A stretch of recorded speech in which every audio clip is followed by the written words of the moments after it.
चलिए, आपके किताब में सबसे पहला चैप्टर क्या है? श्रम विभाजन और जाति प्रथा, और इसके लेखक है भीमराव अंबेडकर। इसमें सबसे पहले क्या दिया गया है? भीमराव अंबेडकर जी के बारे में दिया गया है। इसके बाद श्रम विभाजन और जाति प्रथा जो पाठ है वो दिया गया है। ये बहुत ज़रूरी होता है हर चैप्टर में, किसके लिए? ऑब्जेक्टिव के लिए। ठीक है, सो इसको अच्छे से पढ़ेंगे और याद करेंगे। ठीक है, पहले हम अंबेडकर साहब के बारे में जान लेते हैं, इसके बाद श्रम विभाजन और जाति प्रथा के बारे में जानेंगे। ठीक है,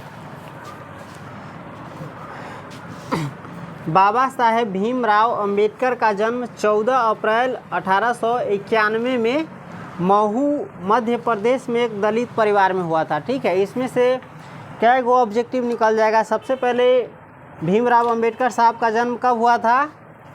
14 अप्रैल 1891 में। ठीक है, परीक्षा में पूछे भीमराव अंबेडकर साहब का जन्म कब हुआ था, तो 14 अप्रैल 1891।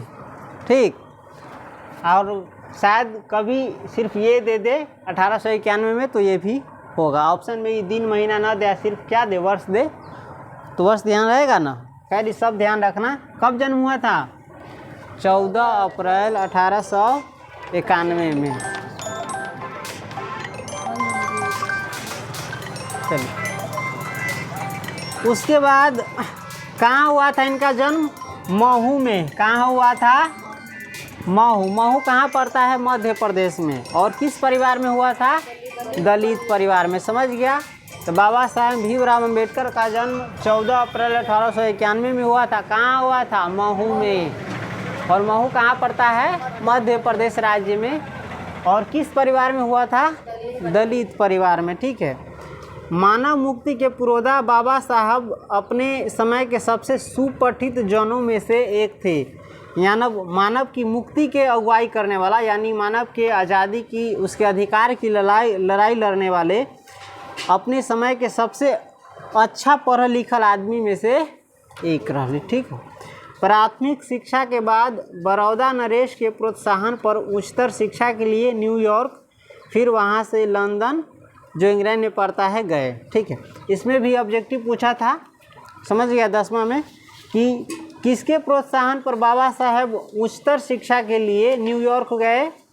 तो बड़ौदा नरेश के प्रोत्साहन पर। किसके प्रोत्साहन पर? बड़ौदा नरेश के प्रोत्साहन पर। नरेश माने होता है राजा। क्या होता है? राजा। तो किसके प्रोत्साहन पर बाबा साहब उच्चतर शिक्षा के लिए न्यूयॉर्क गए? बड़ौदा नरेश के प्रोत्साहन पर। और ये भी पूछ सकता है उच्चतर शिक्षा के लिए बाबा साहब कहाँ गए? न्यूयॉर्क गए। कहाँ गए? न्यूयॉर्क। ये पड़ता है अमेरिका में। ठीक है, कहाँ गए? न्यूयॉर्क। इसमें न्यूयॉर्क लिखा है, न्यूयॉर्क न्यूयॉर्क दोनों सही होगा। फिर वहाँ से कहाँ चले गए? लंदन। उन्होंने संस्कृत का धार्मिक, पौराणिक और पूरा वैदिक वाङ्मय अनुवाद के जरिए पढ़ा और ऐतिहासिक सामाजिक क्षेत्र में अनेक मौलिक स्थापनाएं प्रस्तुत की। उन्होंने संस्कृत का जितना भी धार्मिक किताब है, पौराणिक किताब है और पूरा वैदिक वाङ्मय है, किसके जरिए पढ़ा? अनुवाद के जरिए। कैसे? इंग्लिश में कुछ लिखा रहता है और इसको हिंदी में बदल करके हम पढ़ते हैं, तो इसी प्रकार से अनुवाद के जरिए पढ़े। समझ गए? इसमें कुछ शब्दार्थ है जो समझ में नहीं आएगा तुमको, जो कठिन शब्द है, जैसे पुरोधा। पुरोधा का अर्थ तुम लोग नहीं जानेगा, तो पुरोधा माने होता है अगुवाई करने वाला, जो किसी चीज़ में आगे रहता है। ठीक है, उसी को कहते हैं पुरोधा। तो शब्दार्थ के लिए हम अलग से एक वीडियो बना देंगे इस पूरे चैप्टर का, वो तुम देख लेना तो समझ में आ जाएगा। जो भी कठिन शब्द है उसका शब्दार्थ क्या हो जाएगा? समझ में आएगा। किसी भी चैप्टर को अच्छे से समझने के लिए उसमें का जो कठिन शब्द है उसका अर्थ समझना ज़रूरी है, ताकि वो चैप्टर पढ़ने में क्या हो? आसान हो और समझ में आए। ठीक, चलिए, उसके बाद सब मिलाकर वे क्या थे? इतिहास मीमांसक, यानी इतिहास की मीमांसा करने वाले, आलोचना करने वाले या अवलोकन करने वाले। उसके बाद विधिवेता। क्या थे? विधिवेता, यानी कानून बनाने वाला, कानून के जानकार। उसके बाद अर्थशास्त्री, इनको अर्थ का भी जानकारी था, इकोनॉमिक्स का, पैसा रुपया के उसके बाद समाजशास्त्री यानी समाज के बारे में भी इसको जानकारी अच्छे थे, समाज के लोग कैसे होते हैं, कैसा व्यवहार होता है, ये सब। उसके बाद शिक्षाविद यानी बहुत जानकार आदमी रही है, विद्वान रही है शिक्षा के मामला में, और धर्म दर्शन के व्याख्याता बनकर उभरे, और धर्म दर्शन के व्याख्या करने वाले बन करके क्या किए, उभरे। स्वदेश में कुछ समय उन्होंने वकालत भी की। स्वदेश यानी अपने देश में कुछ समय तक उन्होंने क्या की, वकालत। वकालत कहते हैं वकीलगिरी, जैसे कोर्ट मुकदमा सब नहीं, उसमें केस लड़ता है किसी विवाद पर, उसी का।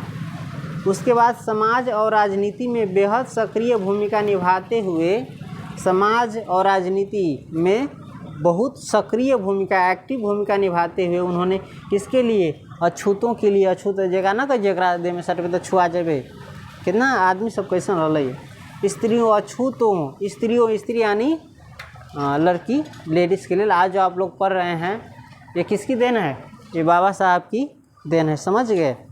तो अछूतों, स्त्रियों और मजदूरों को, किसको, मजदूरों को मानवीय अधिकार व सम्मान दिलाने के लिए अथक संघर्ष किया। इन्होंने किसके लिए संघर्ष किया, स्त्री के लिए, मतलब स्त्री की दशा सुधारने के लिए, अछूत के लिए, जो समाज में छूत अछूत का जो अति था उसके लिए, और जो मजदूर है, लेबर क्लास के आदमी है, उनके लिए भी क्या किए, ये लड़े, समझे, उनके सम्मान के लिए। उनके चिंतन और रचनात्मकता के मुख्यतः 3 प्रेरक व्यक्ति रहे। इनके चिंतन का यानी सोचने का, मनन करने का, और रचनात्मकता के मुख्यतः 3 प्रेरक व्यक्ति रहे। कौन कौन, बुद्ध, कबीर और ज्योतिबा फूले, समझ गए। इनके प्रेरक व्यक्ति कौन रहे, 3 गो, बुद्ध, कबीर और ज्योतिबा फूले। भारत के संविधान निर्माण में, अभी जो लोकतंत्र में जो जिस संविधान जो बना है, देश कैसे चलता है संविधान के हिसाब से, तो वही भारत के संविधान निर्माता में, संविधान निर्माता नहीं, संविधान निर्माण यानी संविधान को बनाने में, ठीक है, उनकी महती भूमिका यानी बहुत बड़ी भूमिका और एकनिष्ठ समर्पण के कारण ही आज हम उन्हें भारतीय संविधान का निर्माता कहकर श्रद्धांजलि अर्पित करते हैं। इसमें से भी वो प्रश्न निकल सकता है, भारतीय संविधान का निर्माता किसे कहा जाता है, तो भीमराव अंबेडकर साहब को। दिसंबर 1956 में दिल्ली में बाबा साहेब का निधन हो गया। बाबा साहेब का निधन कब हुआ,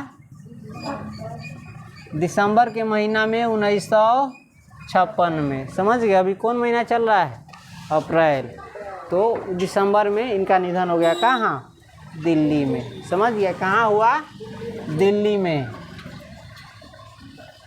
एक पैराग्राफ हो गया, रहने दे, रहे दे, एक दिन को भारी लग रहे दे।